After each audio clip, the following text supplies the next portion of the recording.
এটা আমাদের C for ethical hacking সিরিজের প্রথম ভিডিও। এই সিরিজে আমরা সি প্রোগ্রামিং শিখব। শুরু করার আগে বলে দেওয়া ভালো যে আমরা যে বাগ বাউন্টি হান্টিং শিখছি সেটা মেইনলি ওয়েব অ্যাপ্লিকেশন বেসড। এই সেক্টরে আমাদের সি প্রোগ্রামিং এর সরাসরি তেমন কোনো ব্যবহার নেই। তাহলে এখন প্রশ্ন করতে পারেন যে সি এর কোনো ব্যবহার যদি না থাকে তাহলে এটা আমরা কেন শিখব? কারণ হচ্ছে যে সি একটা রুট লেভেলের প্রোগ্রামিং ল্যাঙ্গুয়েজ হিসেবে ধরা হয়। আপনি সিএসি পড়েন, ট্রিপলি পড়েন বা অন্য কিছু পড়েন, সেখানে যদি কোনো প্রোগ্রামিং ল্যাঙ্গুয়েজ শেখানো হয় তাহলে সবার প্রথমে সাধারণত সি প্রোগ্রামিংটাই শেখানো হয়, কারণ এটা অনেক পুরাতন একটা ল্যাঙ্গুয়েজ হওয়ার কারণে আপনি যে কোনো কাজ যখন করতে চাইবেন প্রোগ্রামিংয়ের মাধ্যমে তখন লজিকটা খুব বিস্তারিতভাবে লেখা লাগে। সো আপনি যদি সি প্রোগ্রামিং শিখেন তাহলে প্রোগ্রামিংয়ের লজিকগুলোর কনসেপ্ট ক্লিয়ার হয়ে যাবে, যার ফলে আমরা এরপর যে প্রোগ্রামিং ল্যাঙ্গুয়েজগুলো শিখতে চাইবো সেগুলোর লজিকগুলো বোঝা আমাদের জন্য খুব সহজ হয়ে যাবে। আরেকটা বিষয় হচ্ছে যে ইথিক্যাল হ্যাকার হতে আপনার পুরো প্রোগ্রাম লেখার অ্যাবিলিটি না থাকলেও চলবে, বাট প্রোগ্রামটা কিভাবে কাজ করছে বা প্রোগ্রামটা কি বোঝাচ্ছে সেটা বোঝার অ্যাবিলিটি থাকতে হবে, যেন আপনি কোনো একটা প্রোগ্রাম পেলে বা কোনো একটা কোড পেলে সেটা পরে বুঝতে পারেন যে আসলে সেই কোডটা দিয়ে কী কাজ করানোর চেষ্টা করা হচ্ছে বা কোডটা কিভাবে ডিজাইন করা হয়েছে। সো আমি এই সিরিজে যেটুকু দেখাবো শুধু সেটুকু বুঝে প্র্যাকটিস করলেই যথেষ্ট। এবার বলি যে প্র্যাকটিস করবেন কোথায়।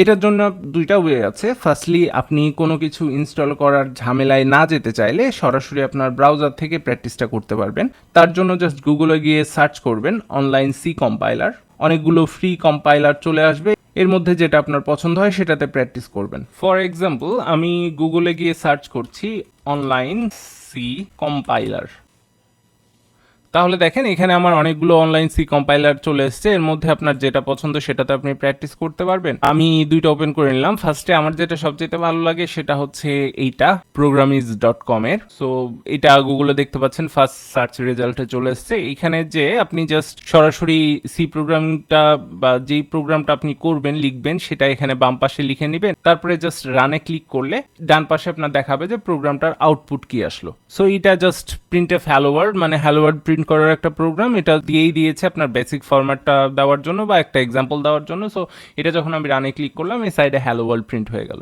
সো এখানে যে শুধুমাত্র সি প্রোগ্রাম করতে পারবেন সেটা না, এখানে আমরা দেখতে পাচ্ছি জাভা আছে, HTML5 আছে, তারপরে SQL আছে, পাইথন আছে, C++, C sharp, JavaScript, PHP। So অনেকগুলো প্রোগ্রামিং ল্যাঙ্গুয়েজ আপনি এখানে প্র্যাকটিস করতে পারবেন। আরেকটা হচ্ছে আমাদের সার্চ রেজাল্টে যেটা থার্ড রেজাল্ট এসছে টিউটোরিয়ালস পয়েন্ট, সেইখানকার কম্পাইলারটা ইউজ করতে পারেন। এখানেও সিস্টেম মোটামুটি সেম দেখতে পাচ্ছেন। এখানে অলরেডি একটা ডেমো প্রোগ্রাম দিয়েছে হ্যালো ওয়ার্ল্ডের। এইটা আপনার রান করার জন্য এখানে যে এক্সিকিউট আছে ফার্স্টে এটাতে ক্লিক করলে প্রোগ্রামটা যে কম্পাইল হয়ে রান হয়ে এখানে হ্যালো ওয়ার্ল্ড প্রিন্ট হয়ে গেল। সো এইভাবে করে আপনি এখানে আপনার প্রোগ্রামটা লিখে এখানে সরাসরি এক্সিকিউট করে নিতে পারবেন। এর জন্য আপনার আলাদা করে কোনো কম্পাইলার ইনস্টল করতে হচ্ছে না বা নতুন কোনো সফটওয়্যার ইনস্টল করতে হচ্ছে না। আর যদি আপনার মনে হয় যে প্রোগ্রামগুলো আপনি প্র্যাকটিস করলেন বা লিখলেন সেগুলো ফিউচারের জন্য ইনস্টল করবেন, তাহলে খুব সিম্পলি জাস্ট এভাবে প্রোগ্রামটা কপি করে নিলেন, তারপরে আপনার ডেস্কটপে যাবেন, যাওয়ার পরে জাস্ট একটা নিউ টেক্সট ডকুমেন্ট খুললেন, খোলার পরে সেখানে আপনার লেখা প্রোগ্রামটা পেস্ট করলেন, সেভ করলেন, করার পরে এটা আপনি রিনেম করে রেখে দিতে পারলেন যে হ্যালো ওয়ার্ল্ড সি প্রোগ্রাম, আর যেটা আপনার নাম দিতে মন চাই সেটা দিয়ে সেভ করে রেখে দিলেন। তারপরে আপনার যখন ইচ্ছা এটা আপনি আগের মতো ভিউ করতে পারলেন। আর যদি সেটা রান করার ইচ্ছা হয় আবার যে কোনো অনলাইন কম্পাইলারে নিয়ে যে আপনি পেস্ট করে রান করতে পারবেন।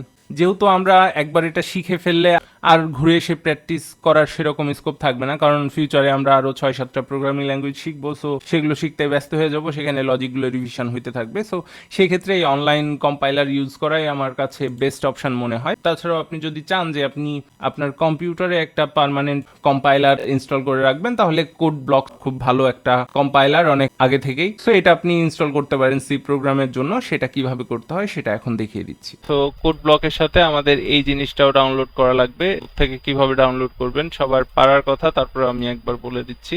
আপনারা যাই ডাউনলোড করতে চান গুগল মামা আছে, যদি ফ্রি হয় ফ্রিতে পেয়ে যাবেন। ফার্স্টে কোড ব্লক যদি লাগে তাহলে ডাউনলোড কোড ব্লক লিখে সার্চ করবেন, এই যে www.codeblocks.org চলে এসছে। ঠিক আছে, ফার্স্টে ডাউনলোডের পেজ চলে এসছে। সো এখানে চলে যান, এখন ডাউনলোড দ্য বাইনারি রিলিজ। এখান থেকে আপনার উইন্ডোজ হলে উইন্ডোজ আর লিনাক্স হলে লিনাক্স, কেউ বড় লোক থাকলে তার ম্যাক, যেটা দরকার সেটার উপর ক্লিক করবেন। ক্লিক করার পর আপনাকে নিয়ে আসবে যে আপনি ফস হাব থেকে চান না সোর্স ফোর্জ থেকে চান, সেটাতে ক্লিক করবেন। এখানে 5 সেকেন্ড ওয়েট করাবে। যেহেতু আপনাকে কোড ব্লকস এর ওয়েবসাইট থেকে এই লিংকটাতে পাঠাইছে, তো এখানে স্প্যামিং এর বা ম্যালওয়্যারের কোনো প্রবলেম নাই, এখান থেকে নিশ্চিন্তে ডাউনলোড করতে পারেন।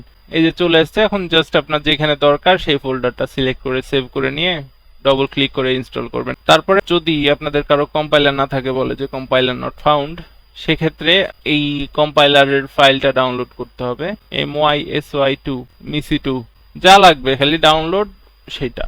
এই যে ফার্স্টেই চলে আসছে misitour.org। এই পেজটায় যখন চলে আসবেন, এই যে msys.org এই জায়গাটায় এসে যে ডাউনলোড দ্য ইনস্টলার এটার উপর ক্লিক করলে আপনার সেই ফাইলটা আবার ডাউনলোড হওয়া শুরু হয়ে যাবে। হ্যাঁ, এই যে ডাউনলোড করতে যাচ্ছে, এখন আমি সেভে ক্লিক করলে ডাউনলোড হয়ে যাবে, আমার দরকার নাই, সেভ করলাম না। এই দুইটা ফাইল নিয়ে জাস্ট ইনস্টল করে দেবেন। এখানে যদি আসেন আপনাকে দেখাই দিবে যে কিভাবে ইনস্টল করতে হবে, খুব একটা প্যারার কিছু নাই। এখন টাইপিং এর একটা বিষয় বলেছিলাম, আমার একটা ভুল হয়েছিল যে আমি ফার্স্ট থেকে টাইপিং প্র্যাকটিস করিনি, সো ওটা এখন করতে হচ্ছে। ফার্স্ট যারা কম্পিউটার ইউজার, তার মানে ল্যাপটপ অথবা ডেস্কটপ আছে, তাদের জন্য টাইপ ফাস্ট করাটা অনেক বড় একটা প্রিভিলেজ, অনেক বেশি কাজে লাগে। সো এটা যদি পারেন এখন থেকে প্রতিদিন আধা ঘন্টা করে দেন, হয়তো 3-4 মাসের মধ্যে অনেক ফাস্ট হয়ে যাবে। সো এটা করার জন্য আমার যেটা সফটওয়্যার সবচেয়ে ভালো লেগেছে সেটা হচ্ছে, আবার ঘুরে ফিরে গুগল মামার কাছে, ডাউনলোড র্যাপিড টাইপিং। এই যে ফার্স্টে লিংক চলে এসেছে, র্যাপিড টাইপিং 5.4 কালারফুল ওয়েবসাইট। এখন এখানে অনেক জায়গায় ডাউনলোড দেওয়া আছে, যে ডাউনলোড এখানে ক্লিক করে করতে পারবেন। এখানে 64 বিট, এখানে 32 বিট লাগলে 32 বিট, এটা উইন্ডোজ এর জন্যই। তারপরে নিচে ইউএসবি ভার্সন আছে। যাই হোক, অত কিছু দেখে লাভ নাই, যে কোনো একটাতে ডাউনলোড করে ক্লিক করে নেবেন, ঠিক আছে। সেটা ইনস্টলের বিষয় হচ্ছে যে ডবল ক্লিক করে শুরু তো করলাম, তা কি জন্য জরুরি সেটা তো বলার চেষ্টা করলাম। আমি আগে করি নাই, ভুল করেছি, এখন এই জন্য দেখেন স্পিড অনেক কম। সো পার্সোনাল ইনস্টলেশন এগুলো সব ঠিক আছে, এগুলো যা আছে তাই, সমস্যা নাই। এখন রান করলাম। আপনারা যখন ফার্স্ট টাইম ইনস্টল করবেন, আমার আগের ইনস্টলেশন ফাইল রিমুভ হচ্ছে না, হয়তো রিস্টার্ট দিতে হবে ব্লা ব্লা, তখন আপনাদের পাবো না। সো যখন ইনস্টল দিবেন, একটা জায়গা আসবে যেখানে আপনাকে কিবোর্ড সিলেক্ট করতে দিবে, ঠিক আছে। বাকি সবই ডিফল্ট ঠিক আছে। কিবোর্ড সিলেকশনের জায়গায় আপনি খেয়াল করবেন যে আপনার যে কিবোর্ড সেটার এই ইন্টার বাটনটা দেখতে কেমন। হ্যাঁ, আমার কিবোর্ডে এন্টার বাটন দেখতে এরকম, এই জন্য এরকম দিয়েছি। আরো 3-4 রকমের মনে হয় ইন্টার বাটন আছে। সো ইন্টার বাটনটার উপর ডিপেন্ড করে এগুলো কিছু কিছু আপনার এই সাইনগুলো একটু উপর নিচে হয়ে যায়, ঠিক আছে। এই জন্য এটা একটু খেয়াল করবেন যে ইন্টার বাটনটা কোথায় আছে আপনার কিবোর্ডে, তাহলে আপনার সুবিধা হবে, ঠিক আছে।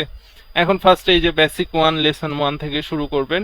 এখানে আপনাকে নিয়ম দেখায় দিয়েছে যে তোমার এফ এ যে একটা ধার ধার মতো জায়গা আছে, যদি কম্পিউটারে বসে থাকেন অথবা ল্যাপটপে থাকেন দেখতে পাবেন, হাতে বাঁধবে অক্ষরের উপর, ওটার উপর এফ এর উপর একটা আঙ্গুল রাখেন, ইন্ডেক্স ফিঙ্গার, যে এর উপর একটা ইন্ডেক্স ফিঙ্গার রাখেন, আর পরে 3টা ফিঙ্গার পাশাপাশি বসাই দেন। এরপরে যদি আমি শুরু করি যে কোনো একটা কি স্ট্রোক করে, দেখেন আমার এফ এর উপরের আঙ্গুলটা সবুজ হয়ে গেছে, তার মানে আমাকে ওই ইন্ডেক্স ফিঙ্গারটা চাপতে হবে, তাহলে আমার এফ টাইপ করা হবে। তারপরে আবার দেখেন ওই যে এখানে বুড়া আঙ্গুলটা সবুজ হয়ে গেছে, তার মানে আমার বুড়া আঙ্গুল চাপলে স্পেস বার চাপা হবে।